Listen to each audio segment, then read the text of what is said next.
Hello friends, எல்லாருக்கும் வணக்கம். இன்றைக்கி நம்ம மார்க்கெட்டில் வந்த சில முக்கியமான நியூஸ் பற்றி தான் டீட்டெயில்டாக இந்த வீடியோவில் நம்ம டிஸ்கஸ் பண்ண போகிறோம். இதில் இருக்கிற எல்லா நியூஸுமே நம்மளோட இன்வெஸ்ட்மெண்ட்டுக்கு ரொம்ப இம்பார்ட்டண்டான நியூஸ். நம்ம ரெகுலராக ஃபாலோ பண்ணிகிட்டு இருக்க பங்குகளிலிருந்து தான் எடுத்துகிட்டு வந்திருக்கேன். நம்ம முதல்ல பார்க்க போகிறது ஐடிசி ஸ்டாக்கை பற்றி தாங்க. ஸோ ஐடிசி ஸ்டாக் பொறுத்தளவுக்கும் நிறையவே உங்களுக்கு நான் டிஸ்கஸ் பண்ணிட்டேன். ஸோ ரீசெண்ட் டைமாக நல்ல ஒரு ட்ரெண்ட் லைனாக ஃபார்ம் பண்ணி டவுன் ட்ரெண்டில் நோக்கி தான் போயிட்டுருக்காங்க. எக்ஸாக்டாக சொல்லணுன்னா போன ஜூலையிலிருந்து ஆல்மோஸ்ட் இந்த வருஷம் ஜூலை வந்துருச்சு. இப்போ வரைக்கும் 1 இயராக நல்ல ஒரு டவுன் ட்ரெண்டை ஃபார்ம் பண்ணியிருக்காங்க. ஸோ அதை பிரேக் அவுட் பண்ணுறதுக்கான நல்ல ஒரு டைமும் வந்திருக்கு. ஸோ கண்டிப்பாக 435 440 அந்த ரேஞ்சில் சூப்பரான ஒரு பிரேக் அவுட் இருக்குது இந்த ஸ்டாக்கை பொறுத்தளவுக்கும். ஐடிசி பொறுத்தளவுக்கும் டெக்னிக்கலாக தான் டவுன் ட்ரெண்டில் போயிட்டுருக்கு. பிஸ்னஸ் வைஸ் நல்லாவே இம்ப்ரூவ்மெண்ட் ஆகிட்டுருக்கு. ஸோ இன்றைக்கி அவங்க விட்ட டேட்டாவில் இவங்களோட எஃப்எம்சிஜி ப்ராடக்டோட கன்சூமிங் ரேட் கிட்டத்தட்ட போன வருஷத்தோட கம்பேர் பண்ணும்போது 12% அதிகரிச்சிருக்கு. இப்போது கால்குலேட் பண்ணது 2024 இவங்களோட எஃப்எம்சிஜி ப்ராடக்டோட கன்சூமேஷன் கிட்டத்தட்ட 32,500 கோடியாக ரெஜிஸ்டர் ஆகிருக்கு. இதே இவங்களோட கன்சூமிங் ரேட் 2023-22 அந்த சமயத்தில் வெறும் 29,000 கோடி தான் ரெஜிஸ்டர் ஆகிருக்கு. ஆல்மோஸ்ட் கிட்டத்தட்ட 15% கிட்ட நல்ல ஒரு இம்ப்ரூவ்மெண்ட் அண்ட் க்ரோத் கொடுத்துருக்காங்க இவங்க எஃப்எம்சிஜி இந்த பேஸ்மெண்ட்டில். ஆனால் ரீசன்ட் டைமில் நடந்த ஒரு சில நிகழ்வுகள்னால இந்த ப்ரைஸ் இன்னும் ரெக்கவர் ஆகாமல் ஒரு கன்சாலிடேஷன் ஜோனில் தான் ஐடிசி இருக்காங்க. நான் ரெகுலராக சொல்கிற மாதிரி நீங்கள் எஸ்ஐபிக்கு சூஸ் பண்ணுறதுக்கு ஒரு பர்ஃபெக்டான ஸ்டாக் அப்படின்னா ஐடிசி சொல்லுவேன். ஒன்ஸ் நான் சொன்ன பிரேக் அவுட் நடந்துச்சுன்னா ஐ ஆம் ஷுர் ரொம்ப கான்ஃபிடண்ட்டாக சொல்கிறேன், 450க்கு மேலே போயிட்டாங்க அப்படின்னா ரொம்ப சீக்கிரமாக 500 550 அந்த ரேஞ்சை ரீச் அவுட் பண்ணுறதுக்கான வாய்ப்புங்கிறது ரொம்ப அதிகமாக இருக்குது. ஏன்னா ஆல்மோஸ்ட் போன டைம் 482 வரைக்குமே இவங்க ஹையஸ்ட்டாக போயிருக்காங்க. அதுக்கப்புறமா தான் ஒரு டவுன் ட்ரெண்டின் ஃபார்ம் பண்ணாங்க. ஓகேங்களா? ஸோ ஒன்ஸ் இந்த ட்ரெண்டின் பிரேக் அவுட் ஆகுது அப்படிங்கிற ஒரு சுச்சுவேஷனில் நமக்கு நல்ல ஒரு வாய்ப்பு கிடைக்கும். ஸோ அந்த வாய்ப்பை நீங்கள் ஆல்ரெடி நான் இந்த டைம் அதாவது 396 வரப்போவும் நான் மேக்ஸிமம் நீங்கள் அக்கமுலேஷன் பண்ணுங்கள் அப்படின்னு சொன்னேன். ஆல்மோஸ்ட் அங்கேயும் நமக்கு ஒரு 1 வீக் டைம் இருந்துச்சு. ஸோ யாரெல்லாம் இந்த ஒரு டவுனை நீங்கள் யூஸ் பண்ணிக்கிட்டீங்க அப்படிங்கிறதும் தெரியல. அதே சமயத்தில் நான் ஒவ்வொரு டைமும் இந்த டவுன் ட்ரெண்டை நான் ஒன்ஸ் ரீச் ஆகும்போதும் நான் உங்களுக்கு நோட்டிஃபிகேஷன் கொடுக்குறேன். ஸோ கண்டிப்பாக நீங்கள் அதை ஃபாலோ பண்ணி ஒவ்வொரு டைமும் நீங்கள் இந்த டிப்பில் பை பண்ணும்போது டெஃபினட்டாக இந்நேரம் நீங்கள் இந்த டாப்பில் வாங்கியிருந்தால் கூட ஆவரேஜ் பண்ணி இந்நேரம் நார்மல் ப்ரைஸுக்கு உங்களால் கொண்டு வந்திருக்க முடியும். ஓகேங்களா? ஸோ என்னை பொறுத்தளவுக்கும் நல்ல ஒரு மொமெண்டம் பொட்டன்ஷியலோட வெயிட் பண்ணிட்டு இருக்க ஸ்டாக். ஸோ பிரேக் அவுட்டுக்காக வெயிட் பண்ணிட்டு இருக்காங்க. ஒன்ஸ் பிரேக் அவுட் ஆனால் நம்ம நினச்சது கண்டிப்பாக நடக்கும் இந்த ஸ்டாக்கை பொறுத்தளவுக்கும். அடுத்ததாக நம்மளோட ஒரு சூப்பர் டூப்பர் ஸ்டாக் பற்றி தாங்க நியூஸ் கிடச்சிருக்கு. அசோக் லேலண்ட் ஸ்டாக்கை பற்றி. ஆல்ரெடி இந்த ஸ்டாக்கை நம்ம ரொம்ப பெட்டர் ப்ரைஸ், அதுதான் இந்த ஸ்டாக்குக்கு தரமான ப்ரைஸ்ன்னு சொல்லி 159 160 நம்ம அக்குமுலேட் பண்ண பங்கு இப்போதைக்கு பயங்கரமான ரிட்டர்னை ரொம்ப ஷார்ட் பீரியடில் கொடுத்துருக்காங்க. ஸோ நம்ம மெம்பர் வீடியோலையும் இந்த ஸ்டாக்கை பற்றி டிஸ்கஸ் பண்ணியிருக்கோம். ஸோ நம்ம அந்த மெம்பர் வீடியோவில் ஜாயின் பண்ணி இந்த ஸ்டாக்கை பிக் பண்ணவங்க டெஃபினட்டாக இந்நேரம் நல்ல ஒரு ஹியூஜ் ரிட்டர்னில் வெயிட் பண்ணிகிட்டு இருப்பீங்க. ஸோ தொடர்ந்து இதை ஹோல்டு பண்ணுங்கள். ஸோ கண்டினியூவாக நல்ல ஒரு வாய்ப்பு அப்படிங்கிறது இந்த பங்கில் தான் இருக்குது. ஸோ இன்றைக்கி வந்த நியூஸும் அதே போல் தான். இவங்களோட கன்சியூமர் வெஹிக்கிளுக்கு வெஹிக்கிள் லோன் சப்போர்ட்காக பஜாஜ் ஃபினான்ஸோட இவங்க ஒரு எம்ஓயு சைன் வாங்கியிருக்காங்க.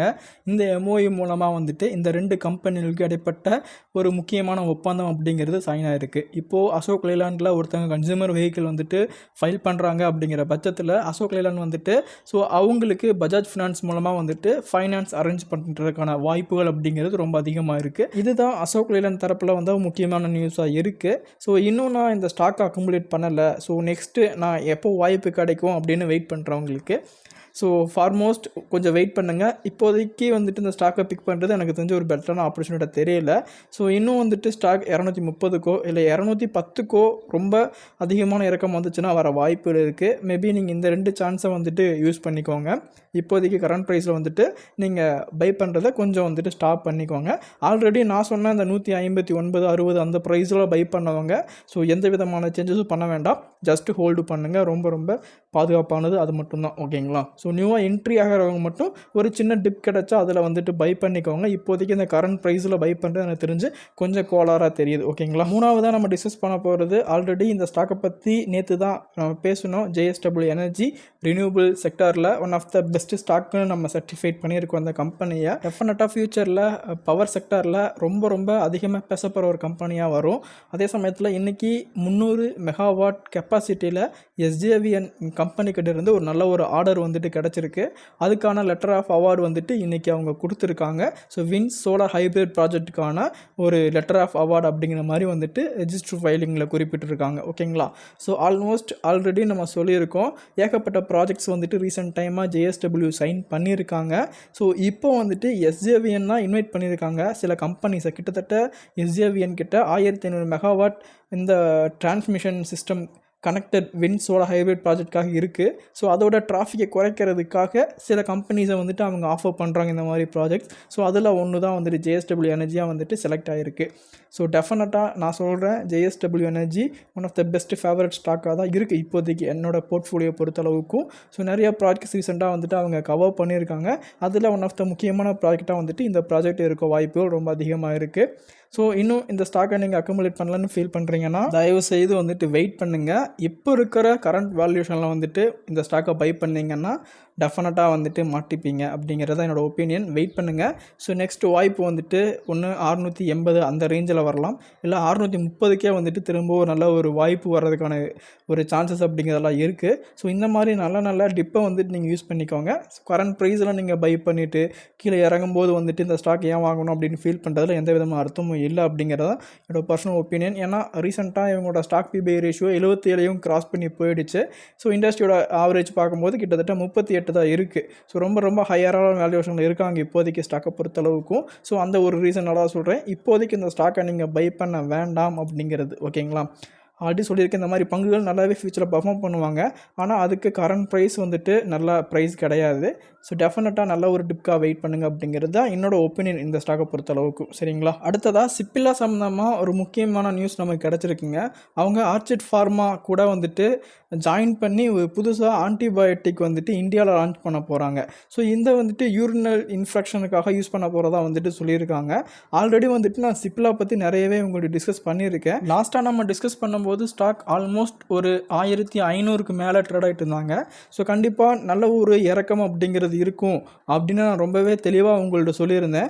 ஆல்மோஸ்ட் நம்ம சொன்ன மாதிரி வந்துட்டு இப்போ ஒரு 6-7% வந்துட்டு இறக்கத்தில் நமக்கு கிடைக்க போகிறாங்க.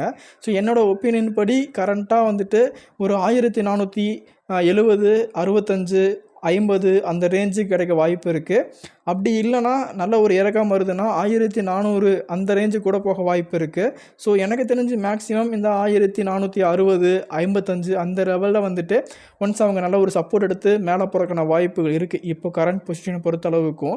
இந்த இடத்துக்கு வரும்போது ஏதாச்சும் ஒரு பேட் நியூஸ் வந்துட்டு அஃபெக்ட் ஆகுது அப்படிங்கிற பட்சத்தில், ஏன்னா ரீசெண்ட் டைமாக வந்துட்டு ஷேர் ஹோல்டிங்ஸை வந்துட்டு அவங்க ரிவீல் பண்ணுவாங்க. ஸோ அதில் ஏதாச்சும் FI ஹோல்டிங்ஸ் வந்துட்டு மாற்றங்கள் ஏதாச்சும் வந்துச்சு அப்படின்னா மேபி அந்த மாதிரி ரிஃப்ளெக்ட் ஆக வாய்ப்பு இருக்குது. ஸோ அந்த மாதிரி ஏதாச்சும் நெகட்டிவ் ரிசல்ட் வந்து ஸ்டாக் கீழே போனாங்க அப்படின்னா 1400 கூட இந்த ஸ்டாக் நம்ம கிடைக்கிற வாய்ப்புகள் இருக்குது. ஓகேங்களா? ஸோ அதனால் மேக்ஸிமம் இந்த ஒரு 7.5% வந்துட்டு டிஸ்கவுண்ட்டில் நீங்கள் அக்குமுலேட் பண்ண பாருங்கள். ஒன்ஸ் இங்கேயும் வந்துட்டு அக்குமுலேட் பண்ணுங்கள். திரும்பவும் ஸ்டாக் கீழே போனாலும் இங்கேயும் நீங்கள் அக்குமுலேட் பண்ணுங்கள். 1400லையும் ரொம்ப நல்ல ஸ்டாக் இந்த ஸ்டாக்லாம் பொறுத்தளவுக்கும். ரீசெண்டாக வந்து நியூஸும் கொஞ்சம் பாசிட்டிவ் நியூஸ்னால மண்டே கொஞ்சம் பாசிட்டிவ் ரெஸ்பான்ஸ் இருக்க வாய்ப்புகள் இருக்குது. இருந்தாலும் இந்த சப்போர்ட் எடுத்ததுக்கப்புறமா நீங்கள் இந்த ஸ்டாக்கை பை பண்ணுறது எனக்கு தெரிஞ்சு பெஸ்ட்டாக தோணுது. ஸோ நீங்கள் இந்த ஸ்டாக்கை பற்றி என்ன நினைக்கிறீங்க அப்படிங்கிறத மறக்காமல் கமெண்ட்டில் சொல்லுங்கள். ஏன்னா ஆல்ரெடி நம்ம இந்த சிப்பிலாவை வந்துட்டு ஒரு 1300 நம்ம அக்குமுலேட் பண்ண சொன்னோம். அதுக்கு முன்னாடியே வந்துட்டு நம்ம சின்ன அமௌண்ட் வந்து இதில் இன்வெஸ்ட் பண்ணியிருக்கோம். ஒரு நல்ல ஒரு இன்வெஸ்ட்மெண்ட் அப்படின்னா இந்த 1300 சம்திங்கில் நம்ம பண்ணதான் ஒரு நல்ல ஒரு இன்வெஸ்ட்மெண்ட்டாக இருக்குது. அதுக்கு முன்னாடி பெரிய அளவு இன்வெஸ்ட்மெண்ட் இதில் பண்ணலை. ஸோ அதுக்கப்புறமா இப்போ ஒரு நல்ல ஒரு டிப் கிடச்சிருக்கு, நம்ம இன்வெஸ்ட் பண்ணலாம். ஓகேங்களா? இந்த மாதிரி மார்க்கெட்டில் நமக்கு எப்போ சான்ஸ் உருவாகுதோ அப்போ நம்ம இன்வெஸ்ட் பண்ணி நம்மளோட ப்ராஃபிட்டை மேக் பண்ணுறது தான் புத்திசாலித்தனம். இதே நீங்கள் இவங்களோட நல்ல ஒரு ஏற்றத்தில் இருக்கும்போது இந்த 1570, 1660 அந்த அந்த ரேஞ்சிலலாம் நீங்கள் பை பண்ணியிருந்தீங்க அப்படின்னா ஸோ இந்நேரம் வந்துட்டு ஒரு மாதிரி பதட்டத்தில் இருந்திருப்பீங்க, இந்த ஸ்டாக் எப்போ மேலே போகும், எப்போ சப்போர்ட் வரும் அப்படின்னு. இந்த மாதிரி நீங்கள் வாங்கும்போதே நல்ல பர்ஃபெக்டான சப்போர்ட் அண்ட் பர்ஃபெக்டான பிளேஸில் நம்பர்ஸில் ஒரு ப்ரைஸில் வாங்குனீங்க அப்படின்னா டெஃபினட்டாக வந்துட்டு உங்களுக்கு எல்லா ஸ்டாக்குமே ப்ராஃபிட்டபிளாக தான் இருக்கும். லாஸ் மேக் பண்ண அதிகமாக வாய்ப்பு குறைவு. அப்படியும் லாஸ் வருது அப்படின்னா ரொம்ப மினிமலாக தான் இருக்கும். நம்மளோட ஓவரால் ப்ராஃபிட்டில் வந்துட்டு அது மறைஞ்சு போயிடும். அந்த மாதிரி தான் நம்ம எப்போவுமே நம்மளோட போர்ட்ஃபோலியோ வந்துட்டு பில்டு பண்ணணும். ஓகேங்களா? ஸோ இந்த மாதிரி நீங்கள் ஏதோ ஐடியா ஃபிக்ஸ் பண்ணி ஸோ நம்மளை சொல்கிற பங்குகளாக இருந்தாலும் சரி, நீங்கள் அனலைஸ் பண்ணி பங்கு வாங்குறதாலும் சரி, இந்த மாதிரி நல்ல டிப் கிடைக்கும் போது மட்டுமே பை பண்ணுங்கள். ஓகேங்களா? ஸோ டெஃபினட்டாக இப்போ நம்ம பார்த்த எல்லா நியூஸுமே உங்களோட போர்ட்ஃபோலியோ இம்ப்ரூவ்மெண்ட்டுக்கு ரொம்ப ரொம்ப ஹெல்ப்ஃபுல்லாக இருக்கும் அப்படின்னு நம்பிக்கை எனக்கு இருக்குது. ஒருவேளை உங்களுக்கும் அது ஃபீல் ஆச்சுன்னா மறக்காமல் இந்த வீடியோக்கு ஒரு லைக் மட்டும் கொடுங்க. இப்போ நம்ம பார்த்த நியூஸில் அது டவுட் இருக்குது, இந்த ஸ்டாக்கை பற்றி இன்னும் டீட்டெயிலாக வேணும்னு நினச்சிங்க அப்படின்னா அது என்ன ஸ்டாக் அப்படிங்கிறத மறக்காமல் கமெண்ட்ஸில் சொல்லுங்கள். கண்டிப்பாக நம்ம நெக்ஸ்ட் வீடியோ டிஸ்கஸ் பண்ணலாம் அதை பற்றி. ஓகேங்களா? ஸோ மீண்டும் இன்ட்ரெஸ்டிங்கான வீடியோவில் பார்க்கலாம். தேங்க்ஸ் ஃபார் வாட்சிங் ஃப்ரெண்ட்ஸ்.